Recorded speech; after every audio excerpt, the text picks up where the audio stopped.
I'm Lieutenant Colonel Aria Vega, 35 years old, Air Force Intelligence, call sign Black Widow. I wasn't born into this life. I earned it one deployment at a time, from Helmand to Mosul, learning that silence and precision can save more lives than noise ever will. For years, I backed pilots, ground teams, and commanders, providing intel that kept them breathing while I stayed invisible. But when one of them, Captain Rourke Ellison, looked me dead in the eye before Mosul and called me a waste of space, something shifted. That was the day I stopped letting arrogance write the story. Ever been dismissed by someone who had no idea what you were capable of? Undervalued because you didn't fit their idea of what strong looks like? If so, you're not alone. Before I tell you what happened that night over Mosul, the moment his hands started shaking when he saw my call sign on the screen, let me know where you're tuning in from. And if you've ever had to prove your worth in silence, hit that like button and subscribe for more stories about standing tall when they expect you to kneel. What happened next might surprise you. We were staging for Mosul, Joint Task Force, Mixed Air-Ground Unit. I was attached as a Major, 04, Intel and Overwatch Liaison, embedded with Air Combat Command. The desert heat pressed against the hangar doors like something alive, and inside, the air tasted like jet fuel and tension. I'd been in worse places, done worse things. But there was something about pre-mission staging that always felt like standing at the edge of a cliff, waiting to see who'd jump and who'd get pushed. Captain Rourke Ellison, call sign Havoc, made it clear from the first briefing that he didn't think I belonged. He was 29, all swagger and clean flight suit, the kind of pilot who'd probably never seen anyone die up close. Not really. Not the way it happens when you're close enough to hear it. Desk officers, he said during the equipment check, loud enough for the whole unit to hear. Armchair warriors with tablets and clearance badges. His crew laughed. Not all of them, but enough. I didn't respond. I've learned that silence cuts deeper than protest, and men like Rourke, they need the reaction. They feed on it. Without it, they're just talking to themselves. The mission brief was standard. Urban strike coordination, multi-vector approach, heavy civilian presence requiring precision intel. My segment covered threat assessment, signal intercepts, and real-time target verification. I'd prepared for 3 days, cross-referencing satellite imagery with human intelligence, building a picture of the battlefield that was as close to accurate as you could get in a war zone. Rourke skimmed over my segment like it was filler. Flipped through the slides without really looking, nodding in that way people do when they've already decided your information doesn't matter. When I mentioned the civilian corridor restrictions, he interrupted. "We know how to fly, ma'am," he said, smiling. "Don't worry. We'll keep the pointy end forward." More laughter. I caught Colonel Thane's eye across the room. He didn't smile, but he didn't correct Rourke either. That told me everything I needed to know about how this deployment would go. After the brief, I walked the perimeter alone, checking comms relays and confirming backup channels. Lieutenant Cross, one of the junior analysts, found me near the satellite array. "Major Vega," he said, hesitant. "For what it's worth, your threat assessment was solid. Best I've seen." I appreciated that. Aiden was 23, fresh out of training, still young enough to believe competence mattered more than ego. I told him to get some rest. Tomorrow would be long. That night, I couldn't sleep. I kept replaying Rourke's expression during the brief, that casual dismissiveness, like I was an obstacle instead of an asset. I'd seen that look before. Afghanistan, Iraq, a dozen forward operating bases where men assumed silence meant weakness and stillness meant fear. They were always surprised when they learned otherwise. I thought about Major Elias Grant, my commanding officer in Helmand Province, the one who'd given me my call sign. He'd been hit by an IED 3 years ago, died before the medevac could land. Before he died, he told me something I still carried. "Vega, you don't need to be loud. You just need to be right. The rest takes care of itself." I believed him. Mostly.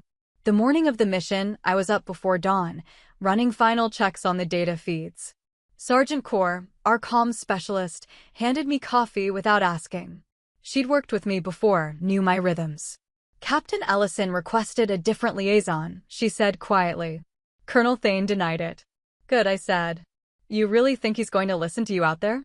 No, I said. But the data doesn't care if he listens. It'll be there when he needs it. Kors smiled a little. You're cold, ma'am. I'm realistic. We loaded out at 0600. The sky was still dark, stars fading into that pale pre-dawn gray that makes everything look unreal. Rourke was already in his flight suit, joking with his crew near the A-10. When he saw me approaching with my sidearm and mission tablet, he grinned. Don't worry, ma'am, he called out. We'll keep you safe. Wouldn't want to lose a waste of space before the fun starts. The laughter that followed stung more for who didn't stop it. I walked past without breaking stride, climbed into the Overwatch vehicle, and started initializing the tactical feeds. My hands didn't shake.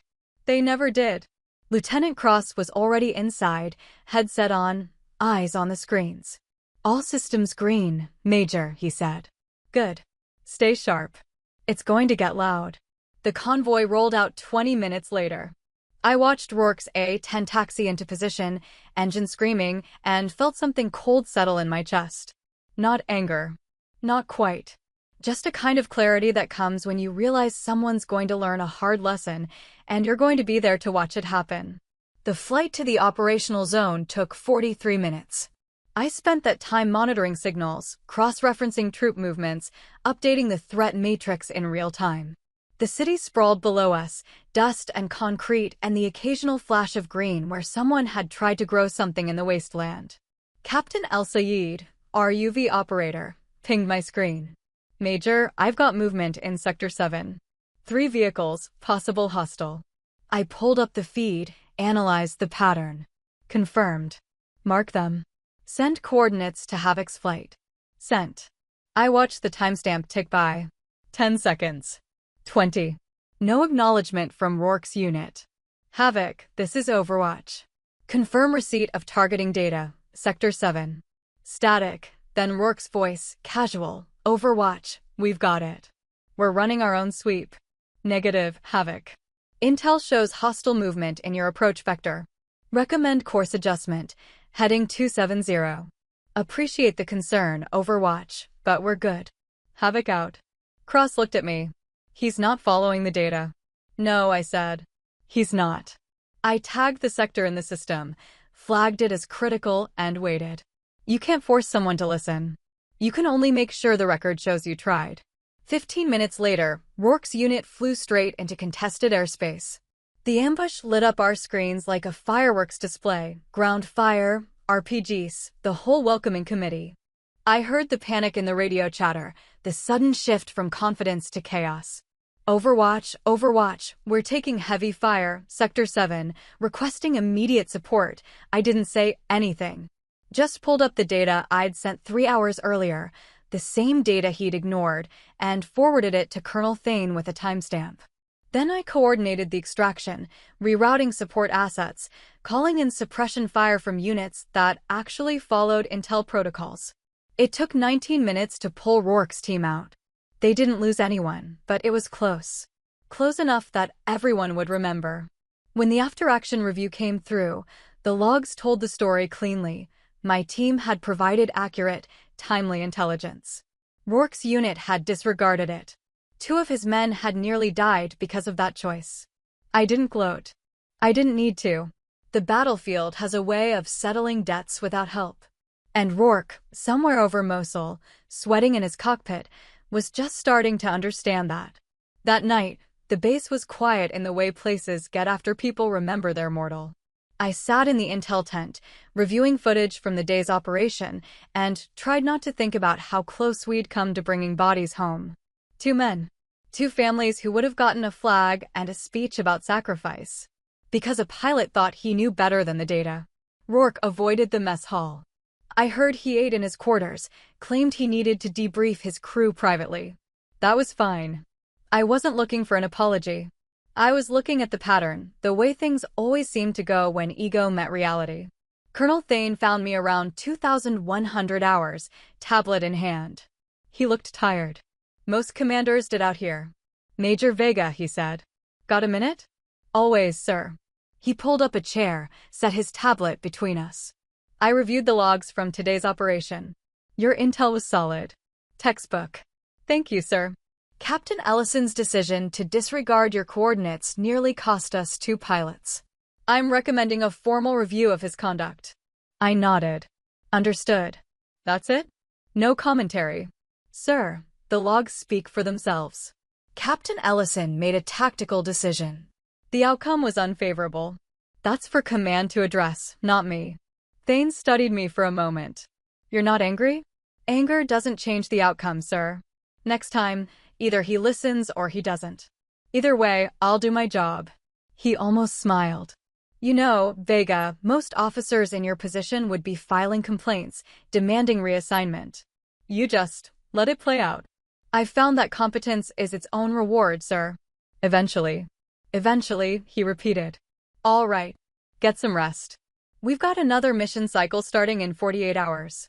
After he left, I sat alone with the screens, watching replays of the ambush.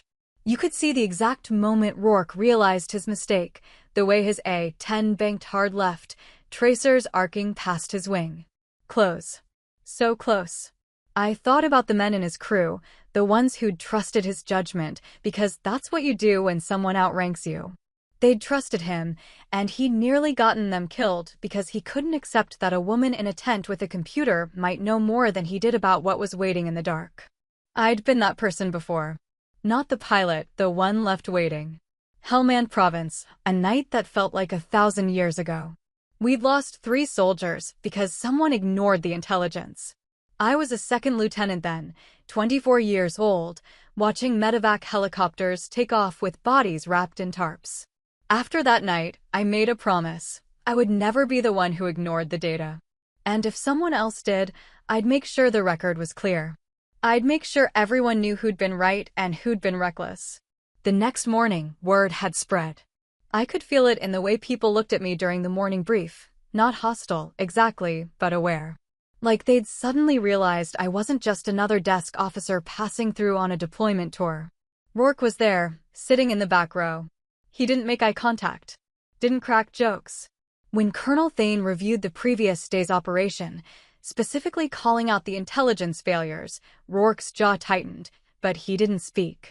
Captain El-Sayed presented the UV findings, which corroborated everything I'd reported.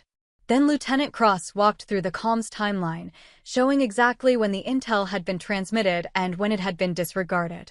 Major Vega's assessment was accurate and timely, Colonel Thane said, looking directly at Rourke. Had it been followed, yesterday's engagement would have proceeded without incident. Instead, we nearly lost 2 pilots. That's unacceptable. Rourke stood. Sir, I made a judgment call based on what, Captain? Your instinct? Your experience. Thane's voice was level, but you could hear the steel underneath. Major Vega has 12 years in combat zones. Her file includes operations you're not cleared to know about. When she tells you there's hostile movement in a sector, you don't improvise. You listen. The room was silent. I kept my eyes on my tablet, didn't watch Rourke's face. There was no satisfaction in seeing someone broken down in front of their peers. Just a tired recognition that this was how lessons got taught. After the brief, I walked back to the intel section alone. Sergeant Kaur was already there, updating threat matrices for the next cycle. Heard the brief got interesting, she said. It was necessary. Captain Ellison looked like he wanted to crawl into his helmet. He'll recover. Men like him always do. Kaur glanced at me. You know they're talking, right? About your file. About what you did before. Let them talk. They're calling you Black Widow again. Some of the guys looked it up in the system. Saw the classified markers, the redacted sections. Now they're curious. I didn't respond. The call sign had followed me for years, ever since Helmand. 6 confirmed kills in one night, holding a defensive position after our comms failed and the enemy thought we were abandoned. I'd been 26 then, a first lieutenant, young enough to believe fear was something you could outrun. I learned different that night. Fear doesn't go away. You just learn to work through it, to let your training take over when your brain wants to shut down. Muscle memory and breath control, and the cold mathematics of angles and distance. They'd called me Black Widow because I'd waited in the dark, patient, and when the enemy came, I hadn't missed. Not once. The name stuck. I didn't ask for it, didn't particularly want it, but in the military, call signs aren't about what you want. They're about what you've done. 2 days after the ambush, I was in the TOC Tactical Operations Center when Rourke walked in. He looked different. Smaller, somehow. Like the weight of his mistake had compressed something inside him. "Major Vega," he said quietly. I looked up from the screen. "Captain. Can we talk? Privately?" I glanced at Cor. She took the hint, stepped outside. When the door closed, Rourke stood there like a man trying to figure out how to apologize without admitting he was wrong. I wanted to say. He stopped. Started again. "I should have listened to your intel. You were right." "Yes," I said. "I was." He flinched a little. Maybe he'd expected me to make it easier for him. "I didn't see why I should. I put my men at risk," he continued. "That's on me. I didn't think." "You didn't think what, Captain? That I knew what I was talking about? That a woman with a computer could see things you couldn't from a cockpit?" His face reddened. "That's not, isn't it?" I kept my voice level. "Professional. You called me a waste of space. You dismissed my intel in front of the entire unit. And when the shooting started, you wanted that same intel to save you." Rourke looked at the floor. "I was wrong. I'm sorry." "Apology noted. Is there anything else, Captain?" He met my eyes then, and I saw something shift. Realization, maybe. Understanding that this wasn't about his feelings or his pride. It was about the two men who'd almost died because he decided his instincts mattered more than intelligence. "No, ma'am," he said finally. "Nothing else." After he left, I sat alone in the TOC, staring at the screens. Outside, I could hear helicopters spinning up, the constant background noise of a forward base. Somewhere in the distance, the war continued, indifferent to apologies and lessons learned. I thought about all the times I'd been in Rourke's position, not the arrogance, but the moment of reckoning. The instant when you realize you don't know as much as you thought you did. Those moments shape you if you let them. They teach you humility, or they teach you nothing. I hoped, for his crew's sake, that Rourke was a quick learner. But I wasn't holding my breath. I wasn't always the silent type. There was a time, early in my career, when I thought proving yourself meant being louder than the doubt. I learned different. Afghanistan, 2013. I was a second lieutenant, 23 years old, attached to a joint task force in Helmand province. The war was winding down, they said, though you wouldn't know it from the casualty reports. I'd been in country for 6 weeks, still knew enough that the sound of mortars made my hands shake. My commanding officer then was Major Elias Grant, a career infantry officer who'd done 3 tours and had the scars to prove it. He was 41, looked 60, and had a way of seeing through performance to the person underneath. "Vega," he told me after my first firefight, "you're trying too hard. Stop trying to be what you think they want. Just do the work." I didn't understand what he meant. Not then. The outpost was small, maybe 30 personnel, positioned to monitor supply routes into Pakistan. Our job was intelligence gathering, pattern analysis, watching for insurgent movement. Routine stuff, except routine in a war zone means long stretches of boredom punctuated by moments where everything goes wrong at once. It went wrong on a Tuesday. We'd received reports of enemy movement in the valley, nothing unusual. I'd flagged it in my morning brief, recommended increased perimeter security. The senior enlisted, a sergeant first class named Dickerson, had waved it off. "Relax, Lieutenant," he'd said. "We get those reports every week. It's farmers." "The pattern suggests otherwise," I'd replied, showing him the data. "Vehicle movements, comms chatter, the timing, respectfully, ma'am, I've been doing this for 15 years. It's farmers." I could have pushed. Could have gone over his head to Major Grant. But I was young, new, a woman in a space that didn't always welcome women. So I documented my assessment and stayed quiet. That night, the attack came. Mortars first, then small arms fire, then someone breached the perimeter wire. We had maybe 90 seconds between the first explosion and full engagement. I remember Major Grant shouting coordinates, Sergeant Dickerson calling for air support, the sharp crack of rifles in the dark. I was in the communications bunker when the power died. Emergency lighting kicked in, bathing everything in red.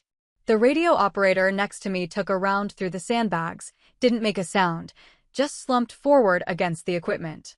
I pulled him back, checked for a pulse. Gone. I took his position, started calling for support, coordinating with the defense positions. My hands weren't shaking anymore. There wasn't time for fear. The fighting lasted 4 hours. At some point, Major Grant took shrapnel in his leg, kept fighting. At another point, our backup generator failed, and we operated in near total darkness, muzzle flashes the only light. When I think about that night now, it's not the fear I remember. It's the clarity. Everything stripped down to simple problems with simple solutions. Enemy in Sector 3, adjust fire. Ammunition low at Position 7, redistribute from Position 2. Casualty at the aid station, prioritize based on survivability. The enemy pulled back before dawn. We counted 3 dead, 7 wounded. Could have been worse. Should have been worse. But the outpost held. Afterward, sitting in the wreckage, Major Grant found me. His leg was bandaged, blood seeping through. He should have been in the aid station, but he wasn't. Your assessment was right, he said. The pattern you flagged. It was all there. I should have insisted, I said. Should have made them listen. Maybe. Or maybe some lessons only stick when they're learned the hard way. He lit a cigarette, winced. You did good tonight, Vega. Really good. You didn't freeze, didn't panic. Just worked the problem. I was terrified, I admitted. Of course you were. We all were. But you didn't let it stop you. He took a drag, exhaled slowly. You held a defensive position for 40 minutes after the comm bunker was compromised. 6 confirmed kills. That's not luck. That's skill. I was just doing my job. That's what I'm saying. You didn't try to be a hero. You just did the work. That's all any of us can do. 3 days later, someone had painted a spider on my body armor. Beside it, the words, Black Widow. I asked who'd done it. No one admitted to it, but the name stuck. Major Grant died 18 months later, IED on a supply route outside Kandahar. I was stateside by then, already moved to my next posting. When I heard, I went to the gym and hit the heavy bag until my knuckles bled. Didn't cry. Didn't talk about it. Just worked through the pain until it became something manageable. Iraq came next. Then Syria. Then a dozen other places whose names I can't mention. Each deployment built on the last taught me new ways to read chaos, new ways to stay quiet while the world screamed. By the time Mosul came around, I'd been in for 12 years. I was a major, 35 years old, with a classified file that made people nervous when they saw the redaction markers. I'd learned not to explain myself, not to justify my presence. The work spoke for itself, or it didn't. Men like Rourke came and went. Young pilots, confident, sure they'd figured out the secret to staying alive. They looked at someone like me, a woman, mid-30s, intel background, and assumed I was there to check boxes, fill quotas, play at war while the real warriors did the work. They never saw the classified sections. The operations in Helmand, the raids in Anbar province, the night in Raqqa where I'd coordinated strikes that took out an entire command cell. They didn't know about the metal bracelets I wore, each one engraved with initials of soldiers I'd served with who hadn't made it home. They didn't know, and I didn't tell them. Because some things you carry quietly. Some things don't need an audience. After Helmand, I'd promised myself I wouldn't let ego, mine or anyone else's, get people killed. If that meant being called cold, calculating, a bitch, fine. I'd been called worse.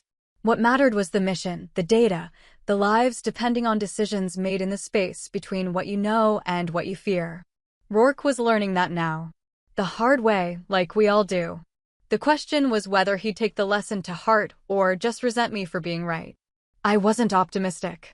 Men like him usually blamed the messenger. But I'd been wrong before. Sometimes people surprised you. Sometimes they grew. I finished my coffee, checked the mission board. We had another operation in 48 hours, urban reconnaissance, high-risk environment. Colonel Thane wanted my threat assessment by 1800 hours. I opened my laptop, pulled up the satellite feeds, and started working. Because that's what I did. That's all I'd ever done. The work. One mission at a time. One life saved at a time. Until the day came when the work was finished or I was. Whichever came first. Word of the ambush spread through the base like smoke. By the third day, everyone knew the story. Hotshot pilot ignores intel, nearly gets his crew killed. Intel officer doesn't say "I told you so" because she doesn't have to. The data did it for her. I noticed the shift in how people treated me. More deference. More eye contact. Fewer jokes about desk officers and armchair warriors. It wasn't respect exactly, not yet, but it was recognition. They'd seen what happened when you ignored good intelligence, and they'd decided they didn't want to be the next cautionary tale. Rourke, for his part, avoided me entirely. He ate at different times, took different routes around the base, arranged his schedule so our paths wouldn't cross. That was fine. I wasn't looking for his company. But his crew, the men who'd been in the aircraft when the shooting started, they were different. Watching. Calculating. Trying to figure out who I really was. His wingman, First Lieutenant Jake Torres, approached me in the mess hall on day 4. "Major Vega," he said, standing at attention even though we were off duty. "Lieutenant." At ease. He relaxed slightly. "I wanted to thank you for pulling us out when things went sideways. I was doing my job." "Yes, ma'am. But you did it well. And you didn't have to. Not after." He trailed off. "Not after your flight lead called me a waste of space." Torres looked uncomfortable. "He was wrong, ma'am. We all know that now. Do you? Or do you just know that I was right once, and you're hedging your bets?" He blinked. "Ma'am? Lieutenant, I don't need thanks. I need pilots who listen to intelligence when it's provided. If you learned that lesson, good. If not, we'll keep having this conversation until someone doesn't walk away." "Understood, ma'am." He hesitated. "For what it's worth, I looked at your file. What I could see of it, anyway. Black Widow. Helmand Province. That wasn't just luck." "No," I said. "It wasn't." He nodded, saluted, walked away. I watched him go and wondered if any of it mattered. In 3 months, most of these people would rotate out, go home, forget what it felt like to be in a place where mistakes got people killed. They'd tell stories at bars, exaggerate the details, turn war into entertainment. And I'd still be here. Or somewhere like here. Because this was what I did. This was who I'd become. Colonel Thane scheduled a joint debrief for 1,400 hours, mandatory attendance for all personnel involved in the Mosul operation. I arrived early, set up my presentation, and waited. Rourke came in last, slipping into the back row. He looked different, thinner, maybe, or just worn down. The cockiness was gone, replaced by something harder to read. Caution, maybe. Or just exhaustion. The debrief followed standard protocol. Mission objectives, executed actions, outcomes, lessons learned. I presented my section cleanly, citing timestamps and data points, showing how the intelligence had predicted exactly what happened. When I finished, Colonel Thane opened the floor for questions. Silence. No one wanted to be the person who asked the obvious. Why hadn't the intelligence been followed? Finally, Rourke stood. "Sir," he said, voice tight. "I'd like to address my failure to act on Major Vega's assessment." Thane nodded. "Proceed, Captain." Rourke took a breath. "I made a tactical error. I prioritized my own judgment over verified intelligence. That decision put my crew at risk and compromised the mission. It won't happen again." "Why did it happen this time?" Thane asked. The room held its breath. "Because I underestimated Major Vega," Rourke said simply.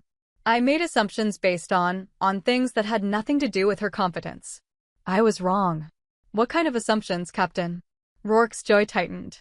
"I assumed intel officers don't understand combat. I assumed someone who hadn't been in a cockpit couldn't know what pilots need. I assumed." He paused. "I assumed she didn't know what she was talking about because she's a woman in a support role." The silence now was different. Uncomfortable. "True. And now?" Thane asked. "Now I know better, sir." "Good. Because Major Vega has more combat experience than anyone in this room except me. Her file includes operations you're not cleared to know about.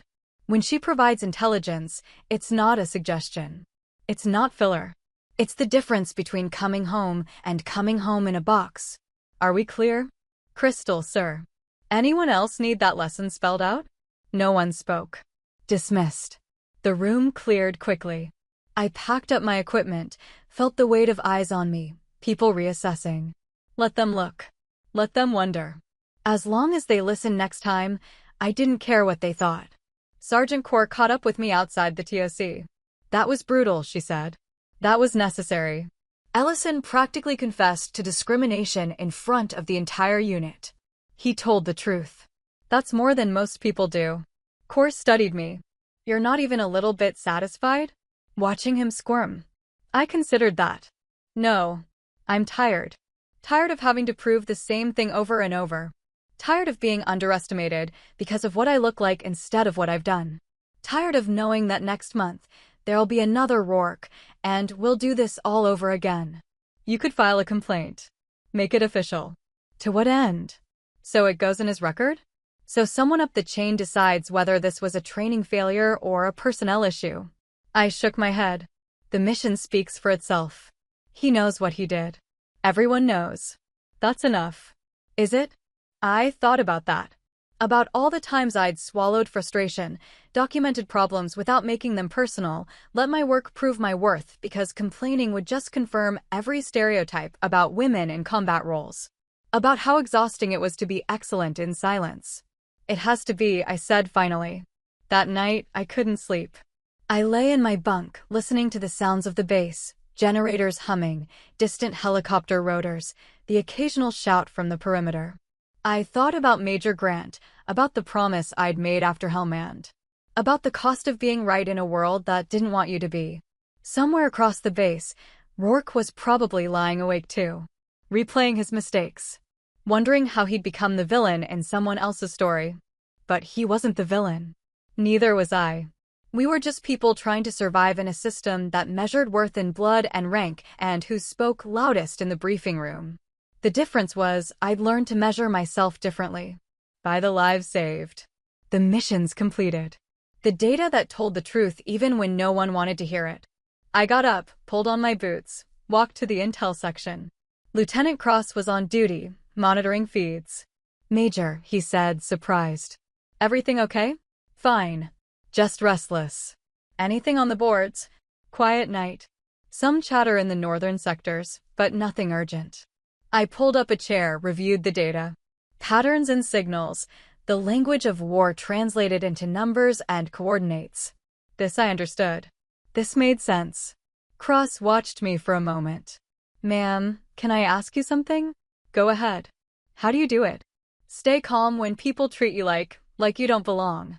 I looked at him. 23 years old. Earnest. Still new enough to think the world should be fair. I don't stay calm, I said. I just don't let them see when I'm not. There's a difference. Doesn't that get exhausting? Every day, I admitted. But the alternative is worse.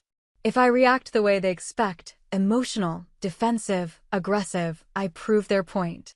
So I stay professional. I let the work speak. And eventually, most people figure it out. Most people? Some never do. But that's their problem, not mine. Cross nodded slowly. I want to be like you when I make Major. No, you don't, I said gently. You want to be better. You want to be someone who doesn't have to prove themselves this hard. Is that possible? I don't know, I said honestly. But I hope so. 2 days later, we received fresh orders, urban strike coordination near the Tigris corridor. The mission briefing was dense, complicated, the kind of operation where timing mattered more than firepower. I was assigned to tactical overwatch, coordinating between ground units and air support. Rourke was listed on the flight manifest. When I saw his name, I felt nothing. No satisfaction, no apprehension. Just the flat recognition that we'd be working together again, and this time, he wouldn't have the luxury of ignoring me. Colonel Thane called me to his office before the brief. Major, he said, gesturing to a chair. I want to talk about the upcoming operation. Sir. Captain Ellison requested a replacement liaison. I denied it. Again. Good. He says working with you creates undue stress. Claims it compromises his ability to fly effectively. I kept my expression neutral. Sir, if Captain Ellison can't handle working with someone he disrespected, that's a personnel issue, not an operational one. My job is to provide accurate, timely intelligence. His job is to use it. If he can't do that, perhaps he shouldn't be flying this mission. Thane almost smiled. That's essentially what I told him. Then we understand each other, sir. I'm not worried about you, Vega. I'm worried about him. He's a good pilot when his head's right. But right now, his head's somewhere else. Respectfully, sir, that's not my problem to solve. No. But if this mission goes sideways because of tension between you two, it becomes everyone's problem. I leaned forward slightly. Sir, I don't have tension with Captain Ellison. I have a professional relationship where I provide intelligence and expect it to be used. If he chooses to make that personal, that's his decision. I won't compromise mission effectiveness to manage his feelings. Thane studied me for a long moment. You're a hard woman, Major. I'm a competent woman, sir. There's a difference. He nodded. All right. Run your brief. Dear job. And if Ellison steps out of line again, I want to know immediately. Yes, sir. The mission brief was scheduled for 1800 hours. I arrived early, set up the tactical displays, and ran through my presentation twice to make sure everything was clean. By the time the room filled, I was ready. Rourke came in with his flight crew, took a seat in the middle row. He didn't look at me, didn't acknowledge my presence, just stared at his tablet like it contained the secrets of the universe. Fine. We didn't need to be friends. Colonel Thane opened the brief. Gentlemen, ladies. This is a high-value target operation in urban terrain. Civilian presence is significant. Margin for error is 0. Major Vega will walk us through the intelligence picture. I stood, activated the display. The target is a compound in the Tigris corridor, approximately 3 kilometers from the city center. Intelligence indicates high-level enemy command personnel, possible weapons cache, and fortified defensive positions. I clicked through the satellite imagery, highlighting key features. Primary approach vector is from the southeast, but we've identified 3 separate sniper positions along that route. Secondary approach from the northwest is cleaner, but puts you over civilian residential areas for an additional 90 seconds. Rourke raised his hand. Major, what's the confidence level on those sniper positions? I met his eyes. 87%. Based on pattern analysis and signal intercepts. We've tracked weapon movements to those locations over the past 72 hours. And if they've moved since then? Then you'll find out the hard way, Captain. Which is why we maintain real-time feeds during the operation. If positions shift, you'll be notified immediately. He nodded. Didn't argue. Didn't question my competence. Just accepted the information and moved on. Progress, maybe. I continued through the brief. Egress routes, backup coordination, civilian evacuation corridors, emergency protocols. Captain El-Sayed covered the UV support. Lieutenant Cross presented the communications architecture. When we finished, Colonel Thane opened for questions. Major Vega, said one of the ground commanders, a captain named Morrison. If we lose communications mid-operation, what's the fallback? Prepositioned waypoints are loaded into your navigation systems. If comms fail, proceed to waypoint Delta and hold. We'll re-establish contact within 10 minutes or abort the mission. And if we can't abort? If we're already engaged, then you follow standard protocols for independent action. But Captain, we've built triple redundancy into the comms system. You won't lose contact unless someone physically destroys every relay we've positioned. At that point, you have bigger problems than navigation. A few people smiled. Morrison nodded. Fair enough, ma'am. The brief wrapped at 19:30 hours. Most personnel filtered out, heading for chow or rack time. Rourke lingered, pretending to review his notes. When the room cleared, he approached. Major Vega. Captain. I wanted to say, before we go out tomorrow, I'll follow your intel. Whatever you call, I'll execute. That's your job, Captain. I know. I just wanted you to know I understand that now. I studied him. He looked sincere. Tired, but sincere. Captain Ellison, I don't need promises. I need you to be a professional. Can you do that? Yes, ma'am. Then we're good. Get some rest. Tomorrow's going to be long. He saluted, properly this time, no performance, and left. Sergeant Kaur emerged from the back of the room, where she'd been monitoring equipment. Think he means it? She asked. Doesn't matter if he means it. Matters if he does it. You're really not going to give him an inch, are you? Would you? If someone called you a waste of space and nearly got people killed because of ego. Core considered that. No. I guess I wouldn't. Then you understand. That night, I ran through the mission variables one more time. Checked every coordinate, every timing sequence, every contingency. This was the part of the job most people didn't see, the hours of preparation that made the actual operation look easy. The obsessive attention to detail that kept people alive. At 0200, I finally slept. Woke at 0500, ran 5 miles, showered, and was in the TOC by 0630. Lieutenant Cross was already there, looking nervous. First time coordinating live fire? I asked. Yes, ma'am. You'll be fine. Just remember, your job is to relay information clearly and quickly. Don't interpret, don't editorialize. Just give them the facts and let them make decisions. What if I miss something? You won't.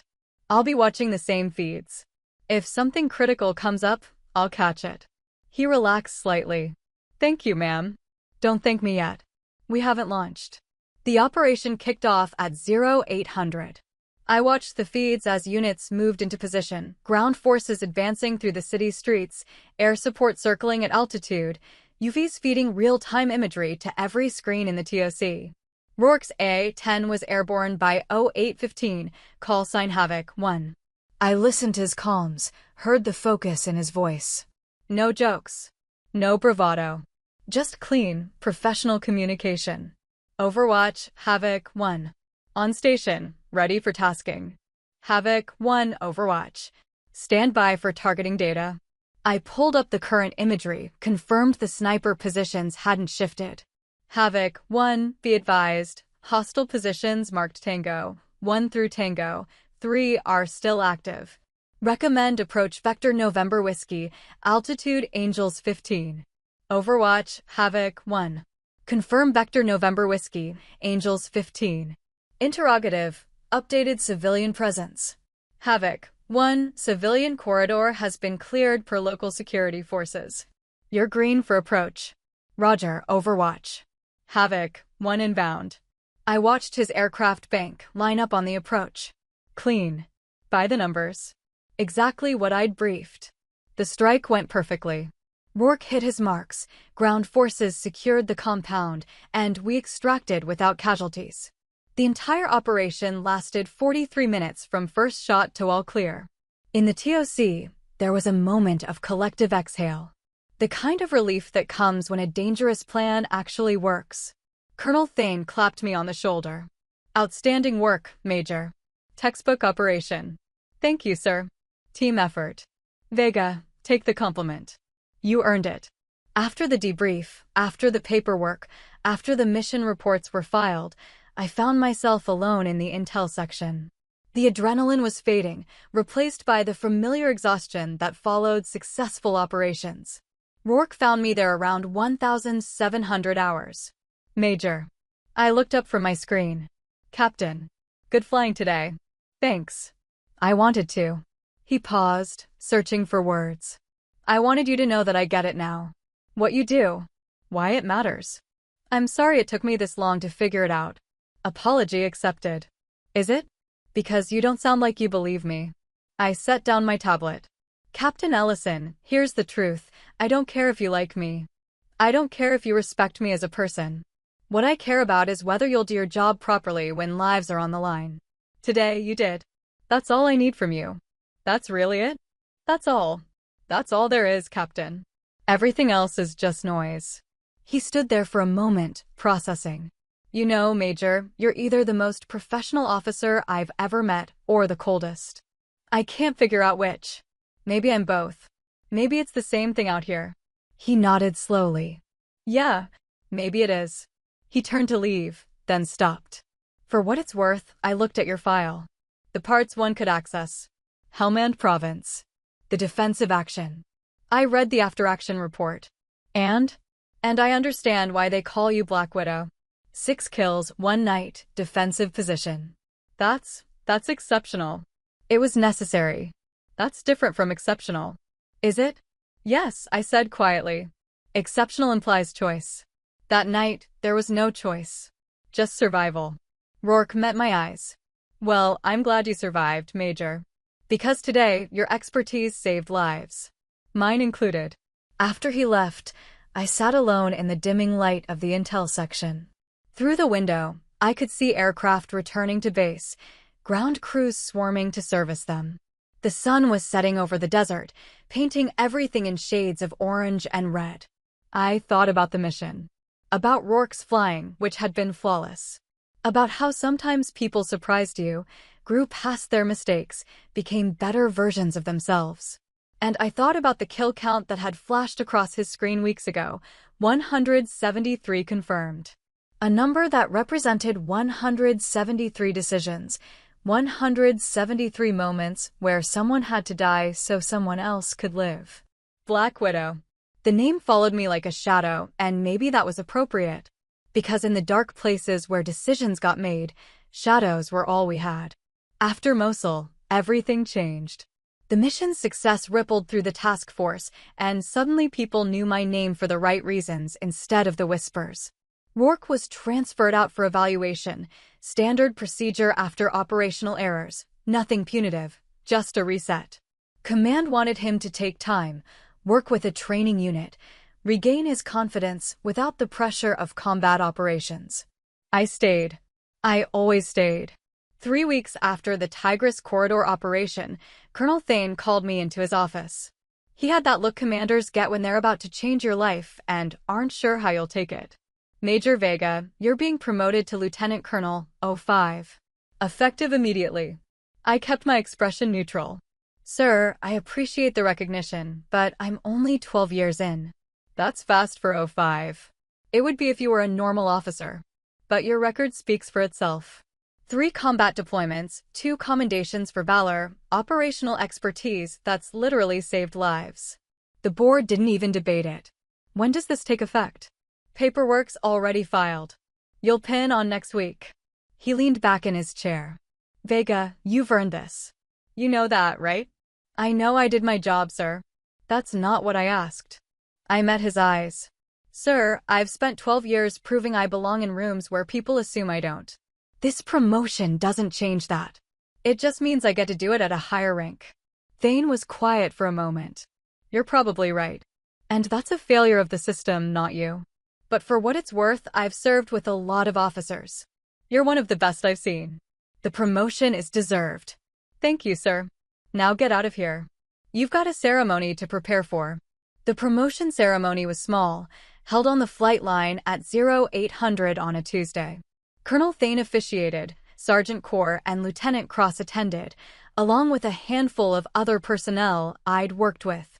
Captain El Sayed flew in specifically for it, which I appreciated more than I said. When Thane pinned the silver oak leaf on my uniform, I felt the weight of it, not the medal, but what it represented. 12 years of work. 12 years of being underestimated and proving people wrong. 12 years of carrying names on metal bracelets and refusing to let them be wasted. After the ceremony, Cross approached, looking nervous. Congratulations, Lieutenant Colonel. Thank you, Aiden. Ma'am, I wanted to tell you, I put in for advanced intelligence training. The program you went through. I want to do what you do. I studied him. 23, earnest, still young enough to think competence was enough. It's hard work. Long hours.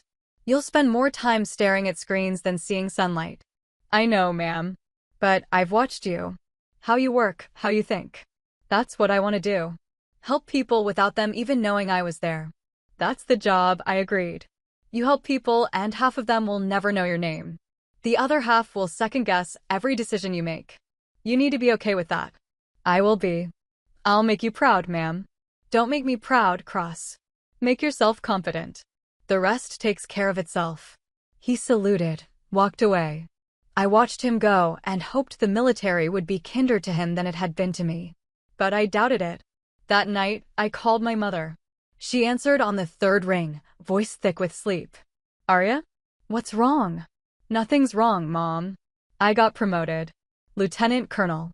Silence on the line, then, oh, sweetheart. That's wonderful. Your father would be so proud. My father had been Army, career officer, died of cancer when I was 16. He'd been the one who encouraged me to enlist, who'd told me the military needed smart people more than it needed strong people. I wish he could see this, I said quietly. He can, baby. I know he can. We talked for 20 minutes about nothing important. She told me about her garden, her book club, the neighbor's dog that kept digging up her tomatoes. Normal things. Safe things. The kind of conversation that reminded me there was a world beyond operations and kill counts and classified files. After we hung up, I sat alone in my quarters, staring at the oak leaf on my uniform. Lieutenant Colonel. Oh, 5.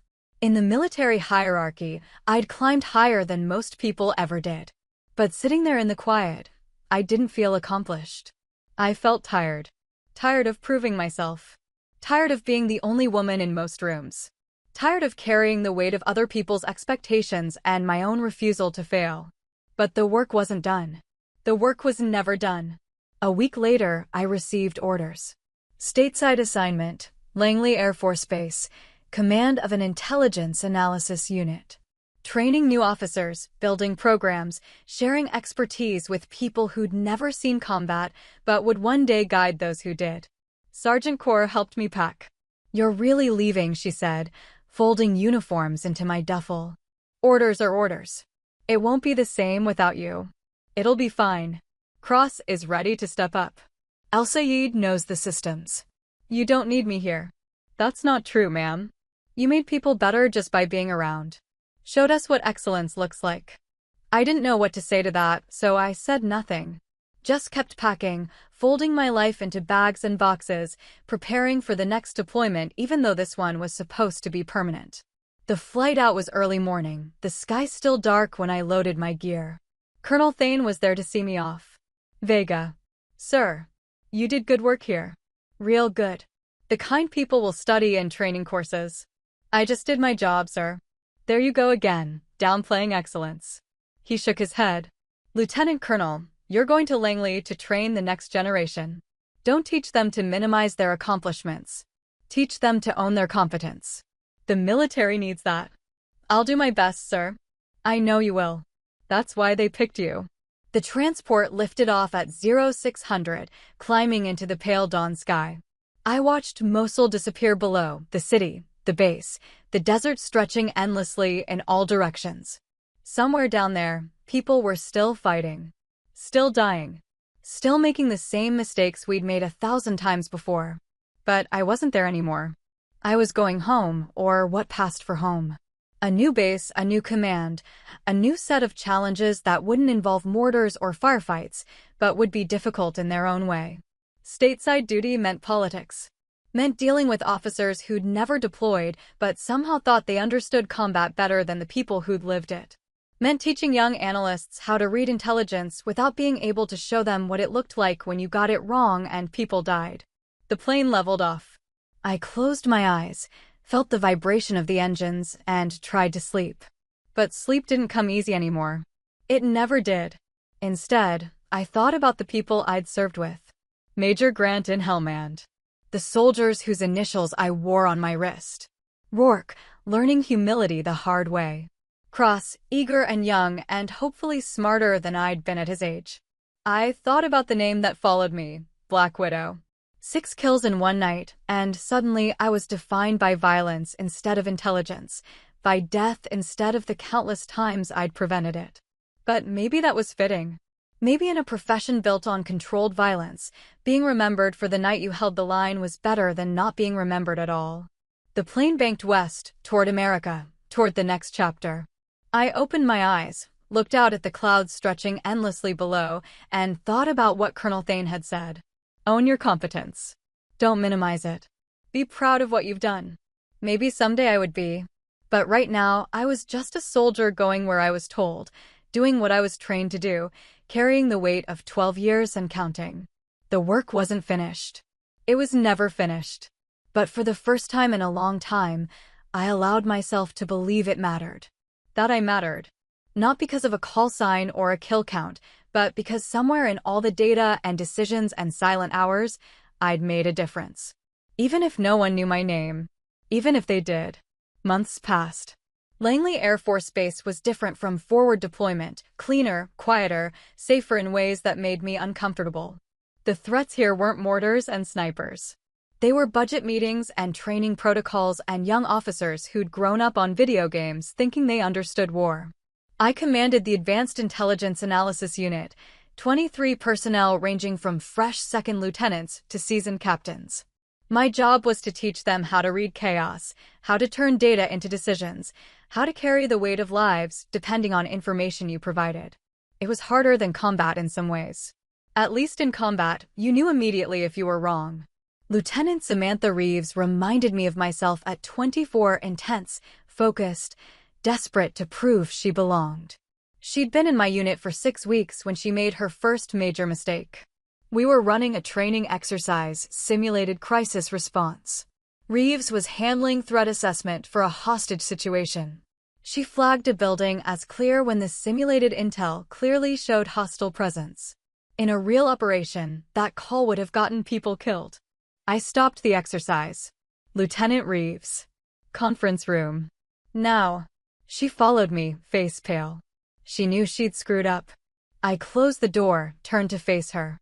Walk me through your assessment. Ma'am, I reviewed the satellite imagery and signal intercepts. I determined the building was clear based on what you wanted to see, not what was actually there. Look at this. I pulled up the data on my tablet. 3 separate heat signatures. Radio chatter matching hostile patterns. Vehicle tracks less than 2 hours old. You saw all that and called it clear. Why? Her voice was small.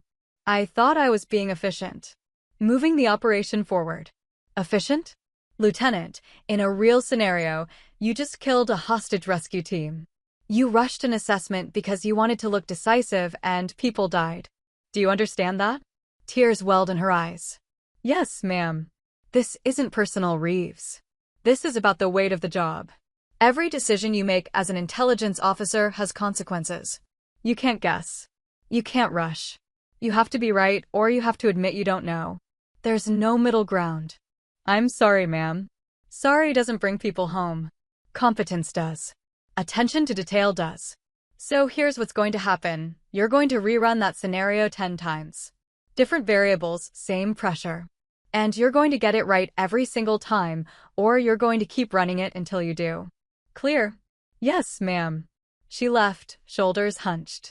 I watched her go and felt the familiar exhaustion of trying to teach unteachable lessons. You couldn't train someone to care. You couldn't force someone to understand that numbers on a screen represented real people. Either they got it or they didn't. Reeves got it. Over the next 6 weeks, she transformed. Slower, more thorough, asking questions instead of assuming answers. She'd never be flashy, but she'd be reliable. And in intelligence work, reliable beat brilliant every time. Captain Marcus Chin was different. He'd done 2 deployments, seen real combat, and thought that made him an expert. He questioned everything I taught, challenged every protocol, acted like the training was beneath him. Lieutenant Colonel, he said during one briefing with respect, this approach is outdated. In the field, we don't have time for triple verification. We make calls and move on. Captain Chin, how many operations have you coordinated? 7, ma'am. I've coordinated 43. How many times did rushed intelligence get people killed in your experience? He hesitated. Once, ma'am. Once that you know of. How many times did you not find out because the operation was scrubbed before the mistake became obvious? Silence. Captain, I'm not teaching theory. I'm teaching what works. If you think you know better, you're welcome to request a transfer. But while you're in my unit, you follow the protocols. Clear? Yes, ma'am. Chin stayed. Eventually, he stopped challenging and started learning. I respected that more than easy compliance. The best soldiers were the ones who asked hard questions and then accepted hard answers. Every briefing, I told them the same thing. Silence is a weapon. Use it wisely. I explained what that meant, that good intelligence didn't shout, didn't demand attention, just presented facts and let commanders make decisions. That the best analysts were invisible until you needed them, and then they were indispensable. Some got it. Some didn't. The ones who did would go on to save lives. The ones who didn't would learn the hard way, like Rourke had, like I had, like everyone eventually does. 6 months into my Langley command, I received an email. The sender was Captain Rourke Ellison. Lieutenant Colonel Vega, I hope this finds you well. I wanted to reach out and let you know I'm back flying operations, assigned to a unit in Qatar. The eval went well. I spent 3 months in training, working with analysts, learning to really understand intelligence instead of just skimming it. I think about Mosul a lot. About how close I came to getting my crew killed because I was too arrogant to listen. You saved lives that day, and I never properly thanked you. I'm a better pilot now. More importantly, I'm a better officer. I wanted you to know that, and to thank you for teaching me a lesson I needed to learn. If you're ever in Qatar, first drinks on me. Respectfully, Captain Rourke Ellison. I read the email twice, then filed it away. No response needed. He'd said what he needed to say, and that was enough. But I was glad he'd learned. Glad he'd grown. The military chewed people up, but sometimes it made them better in the process. Sometimes the hard lesson stuck. A year into my Langley command, I was promoted to full colonel, 06. The ceremony was bigger this time, attended by brass I didn't know and reporters documenting the rise of a decorated female officer in a combat intelligence role. I hated every minute of it. Colonel Vega, said a reporter afterward, what advice do you have for young women entering military service? I thought about that. About all the advice I wish someone had given me at 22. Be excellent, I said finally. Be so good they can't ignore you. And when they try anyway, be patient. Keep working. Keep proving yourself. Eventually, competence wins. It just takes longer than it should. Do you think the military is changing? Becoming more accepting? Slowly. Too slowly. But yes, it's changing. Every woman who serves makes it easier for the next one. That's progress, even when it doesn't feel like it. Any regrets about your career? I thought about Helmand. About Mosul. About all the nights I'd lain awake wondering if I'd made the right call, if I'd done enough, if the people who died on my watch could have been saved. Regrets aren't useful, I said. You make the best decision you can with the information you have. Then you live with it. That's the job. After the promotion, things shifted again. I was too senior for hands-on analysis now, too valuable for field deployment. My job was strategy, program development, mentoring senior officers who would go on to command their own units. It was important work. Necessary work. But some days, I missed the clarity of combat. The simple equations. Threat identified, threat neutralized, mission complete. In the bureaucracy of peacetime military, nothing was simple. Everything was compromise and politics and navigating egos, bigger than the problems they created. But I did it because it mattered. Because the officers I trained would deploy to real war zones, and if I taught them well, fewer people would die. That was the work. That was all it had ever been. Kuwait was hot in July, the kind of heat that made you question whether humans were meant to exist in this part of the world. I was there for a redeployment briefing, coordinating intelligence protocols for units rotating into Iraq and Syria. 3 days of meetings, then back to Langley. I saw him on the second day, Rourke, walking across the base with his flight crew. He'd gained weight, filled out in the way people do when they're not constantly stressed. He looked good. Settled. Our eyes met across the compound. He hesitated, then changed direction, walking toward me. Ma'am, he said, coming to attention. Captain Ellison. It's Major now, actually. He gestured to his rank insignia. Made O for last month. Congratulations. Thank you, ma'am. He shifted his weight. I read your file. I mean, I read it before, but now I really read it. The parts one could access. And I didn't know. About Helmand. About what you've done. All those operations. I kept my voice level. Now you do. Yeah, now I do. He looked uncomfortable. Ma'am, I wanted to say, what I said in Mosul, calling you a waste of space, I've regretted that every day since. It was wrong. Disrespectful. You deserved better. It's in the past, Major. I know, but Rourke. I stopped him. You learned from it. You became better. That's all I needed from you. We don't need to relive it. He studied me. You really don't hold grudges, do you? I don't have the energy for grudges. I save my energy for the work. That's... He searched for words. That's remarkable, ma'am. I don't know if I could be that professional. You can. You are. The fact that you're standing here, having this conversation instead of making excuses, that's professional. That's growth. He nodded slowly. I heard you're running training now. Teaching new analysts. That's right. They're lucky to have you. They're lucky to have competent instruction. Whether that comes from me or someone else doesn't matter. Rourke smiled slightly. Still deflecting praise. Still stating facts. He offered his hand. It was good seeing you, Colonel. Really. And thank you for teaching me something I needed to learn. I shook his hand. His grip was firm, respectful. Fly safe, Major. Always, ma'am. He walked away, and I watched him go. People could change. People could grow. Sometimes the hard lessons were the ones that stuck deepest. I finished my briefings, filed my reports, caught a transport back to Virginia.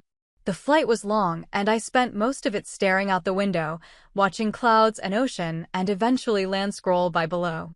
12 years had become 14. Second lieutenant had become colonel. The young woman who'd frozen during her first firefight had become someone people looked to for guidance. But underneath all the rank and experience and hard-won competence, I was still the same person. Still carrying names on metal bracelets. Still lying awake some nights wondering if I'd made the right calls. Still proving myself, even though by now I shouldn't have to. Back at Langley, life continued. Training exercises.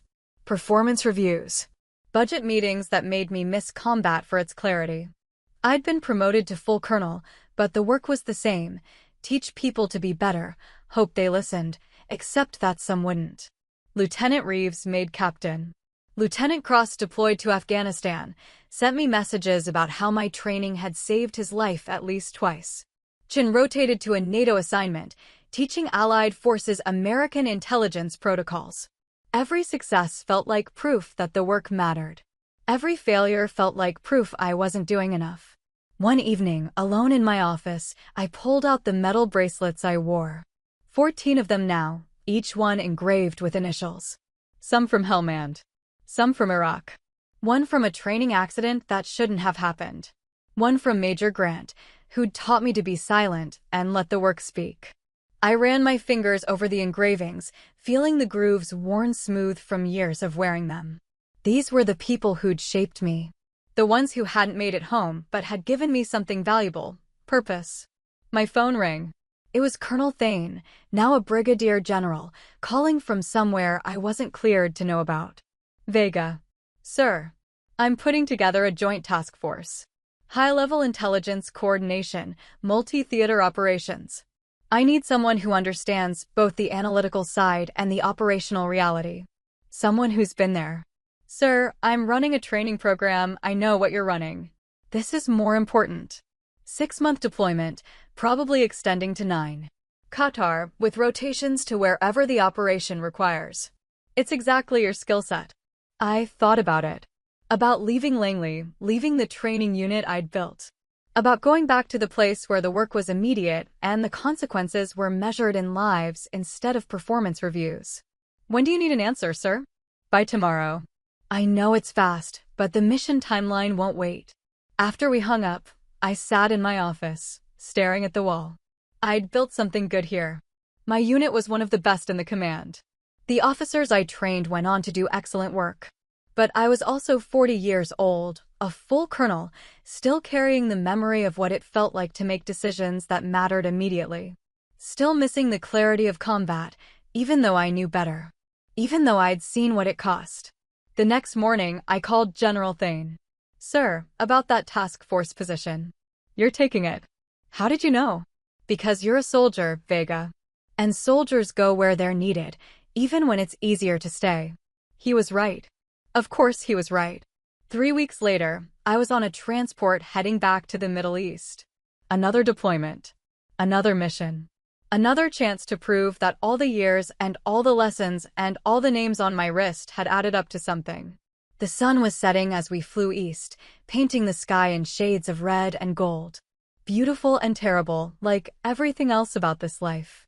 I closed my eyes and let the engine noise wash over me. Somewhere ahead, there was work to be done. People to protect. Intelligence to analyze. Decisions to make that would ripple outward in ways I'd never fully see. That was the job. That had always been the job. And I was good at it. Finally, after all these years, I could admit that. I was good at it. Back stateside, I took command of the Intelligence Analysis Unit at Langley Air Force Base, not just training now, but building the program from the ground up. Shaping curriculum. Selecting instructors. Creating the framework that would train the next generation of intelligence officers. The work was important. Necessary. But it was also abstract in ways that made my hands itch for something more immediate. In combat, you saw results. Here, you saw PowerPoints and quarterly reports and hoped the people you trained would remember your lessons when it mattered. Every briefing, I told them the same thing. Silence is a weapon. Use it wisely. I explained what that meant, that the best intelligence officers weren't the loudest voices in the room. They were the ones who provided accurate information clearly and let commanders make decisions. They were invisible until needed, indispensable when called upon.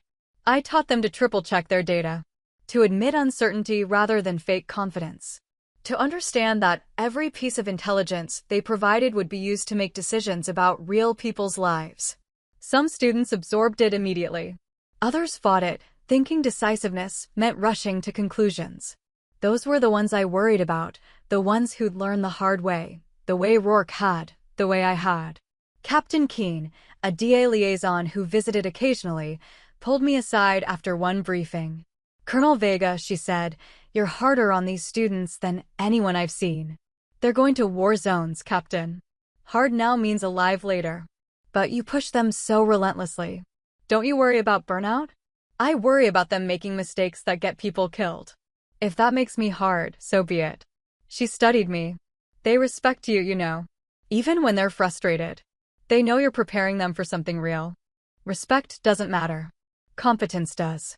"Colonel, with respect, you need to let yourself take some credit. You've built something exceptional here. Thanks for staying with me.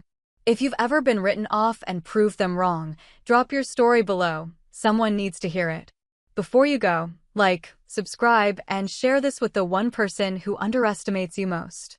Quick questions. Have you ever been dismissed as dead weight and had the data prove otherwise? What's harder, earning respect or keeping it? In Mosul, would you have confronted the pilot or let the results speak? What boundary do you wish you'd set sooner?